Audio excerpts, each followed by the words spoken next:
Manusia mendominasi alam sebelum ia belajar mengendalikan diri. Orang yang memperoleh kekuatan dengan mengatasi rintangan memiliki satu-satunya kekuatan yang dapat mengatasi kesulitan. Tujuan hidup manusia adalah untuk melayani dan untuk menunjukkan belas kasih dan kemauan untuk membantu orang lain. Kebahagiaan adalah satu-satunya hal yang berlipat ganda saat Anda membagikannya. Berupayalah selalu untuk melakukan sesuatu yang baik di suatu tempat. Sekalipun itu hal kecil. Saya selalu berpegang teguh pada pemikiran bahwa kita masing-masing dapat melakukan sedikit untuk mengakhiri sebagian dari kesengsaraan.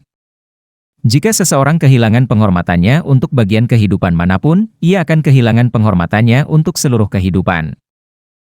Kadang-kadang cahaya yang menerangi kita padam tetapi kemudian ada yang menyalakannya lagi. Setiap orang berutang terima kasih yang mendalam kepada mereka yang telah berbaik hati memberikan cahaya itu.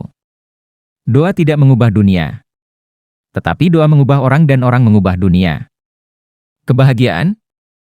Itu tidak lebih dari kesehatan dan kenangan yang buruk. Kaum optimis adalah mereka yang melihat lampu hijau di semua tempat, sedangkan kaum pesimis hanya melihat lampu merah. Orang yang benar-benar bijaksana adalah mereka yang buta warna. Sukses bukanlah kunci kebahagiaan. Kebahagiaanlah kunci menuju sukses. Jika Anda mencintai apa yang Anda kerjakan, Anda akan menjadi orang sukses.